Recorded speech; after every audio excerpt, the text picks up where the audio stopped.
The journey south took Axe and the turtle 3 days. Axe was glad of the rest because it gave his wounds a chance to heal and time for him to think about what lay ahead. On the morning of the 3rd day they sighted land, way off in the distance. "How long before we reach the shore, Turtle?" Axe asked. "We shall reach land at precisely 1 of the clock plus 5 minutes, came the reply. Axe raised his eyebrows, amazed and at the same time shocked with the turtle's formality and precision. The turtle seemed to read Axe's mind. "Forgive me, Axe. I did not mean to appear rude, but—" He paused. "What troubles you, Turtle?" asked Axe. I fear I carry you to your death, Axe Battler." The turtle turned his head to look at the warrior sat on his shoulder, but continued powering his flippers through the water, driving them closer to the shore with each stroke. "Fear not for me, Turtle. I have weapons that Death Adder can never hope to defeat, no matter how many armies he has." Axe paused and enjoyed the puzzled look on the turtle's face. "I have justice on my side, Turtle. Justice and hope. 2 things that can never be denied and which will always shine through." The turtle looked towards the land and shook his head. "You're a fool, Axe," said the turtle. "Try talking of justice and hope to a skeleton with a cold steel blade." Axe chuckled and prepared himself for when they landed. The turtle chose the landing site well. They were near a large but mainly deserted town, and though it was hard to miss a giant turtle coming ashore, they hadn't attracted too much attention. A Storchiana on a fire-breathing dragon and 2 hyenas raced on the turtle's back as soon as he stopped to drop Axe off. The battle was soon over. Axe climbed on the dragon and bade farewell to the turtle. Now he had to race along on the dragon and force it to jump the 10-foot gap between the turtle's head and the footbridge that led into the town. "Return to Turtle Village," said Axe. "I will visit when my work here is finished." The turtle turned and pushed itself down the shore and was soon powering its way back the way it had come. Axe sat astride the dragon, cautiously moved along the footbridge. The town ahead seemed as deserted as Turtle Village, and yet this was a much larger place. 2 women appeared at the end of the bridge, and Axe recognized them to be Strabaya, soldiers like Storchiana, but highly trained and deadly, the highest rank a woman can attain in Death Adder's army. They had obviously been running because both were out of breath. Axe calmed the dragon, which seemed to sense the imminent battle, and waited for the women to approach him. Only one came towards Axe, her battle axe ready. She stopped and waited, watching the dragon constantly. Axe made no move to attack. Soon, impatience would overcome the Strabaya, and Axe wanted her to make the first move. It came, and Axe was ready for it. He kicked the dragon's hind legs, and fire burst from its mouth.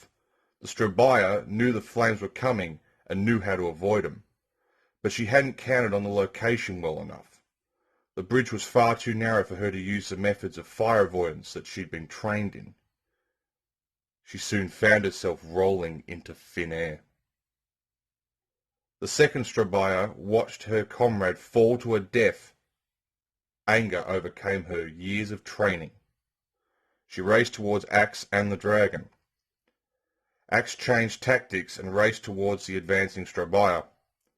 He kicked the dragon a little earlier than normal to compensate for their combined speeds, and the flames licked over her. 2 more bursts from the dragon, and she had joined her friend for eternity. Axe dismounted and set the dragon loose. He moved cautiously into the town and noticed how large and sophisticated the buildings appeared after Turtle Village.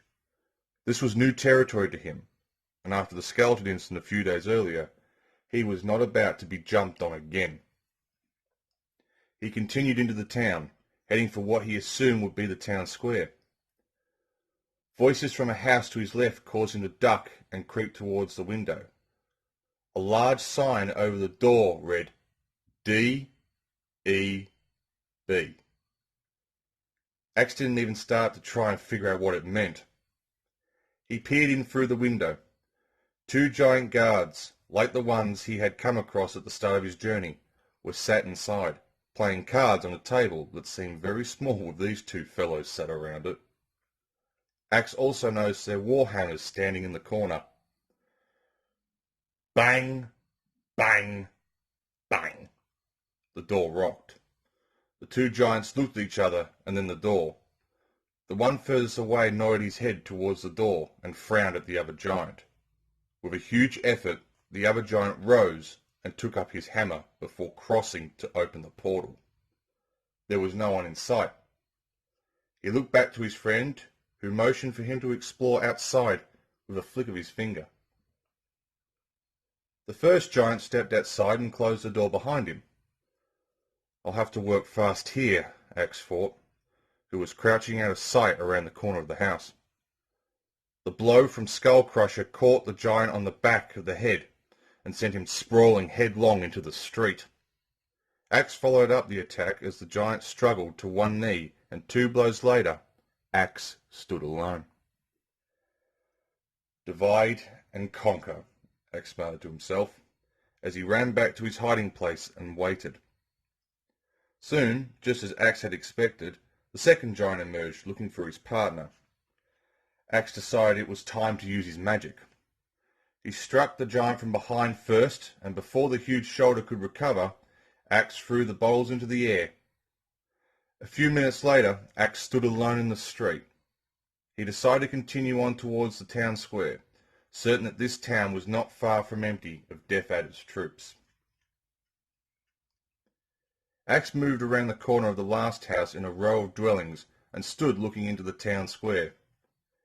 He watched as some children went screaming along a road on the outer side of the square and felt helpless. He couldn't risk going after them. His mission was too important.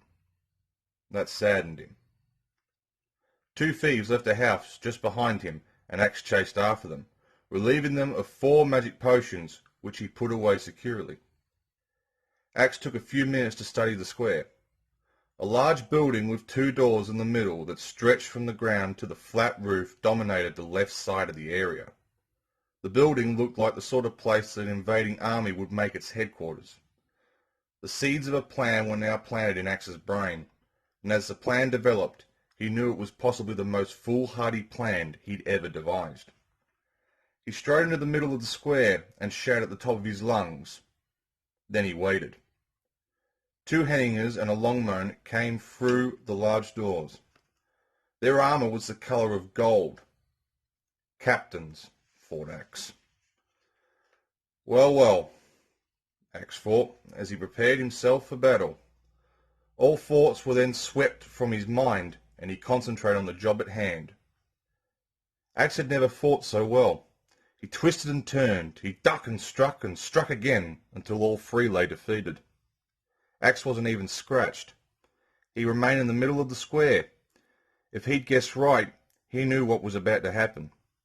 Sure enough, the doors opened. An enormous figure emerged, covered from head to foot in silver armour, and carrying a sword so large it would take 2 hangers to lift it. He also carried a shield that was almost as tall as the figure himself. "You fight well, little man," boomed a voice from within the armour. "It will be a shame to waste such a great talent." "I need not be wasted," Axe said, then realised that just because the man was big didn't mean he was deaf. "The lives of a couple of hangers," Axe continued at a more controlled volume, "are a small price to pay for your attentions." "And why should a barbarian be concerned that I pay attention to him?" asked the figure, who had left the doorway of the building and stopped just a few yards short of Axe. "Death Adder needs fighters of my calibre," said Axe. "He has many troops, but they are poorly trained. Even his skeleton army is no match for my skills." You wish to join Death Adder's troops? Said the figure with disbelief. Why have you waited until now to show yourself? I have been farther north. I knew nothing of what was happening. When I found out, I travelled here as swiftly as I could. Why should I trust you? The figure asked, lowering his shield so the bottom rested on the ground. Would I have walked into the middle of this square and given you that little demonstration if I wished to remain anonymous? What then do you seek? Boomed the figure. I have information, but I can only divulge it to Death Adder himself. Death Adder is not here, the figure replied. He sits in the castle to the west, many days' journey from here through the Fiend's Path. Suddenly, Axe had the information he needed. All he had to do now was rid the world of this monstrosity, and he was a step closer to Death Adder. He said nothing, but in a flash charged towards the armoured figure.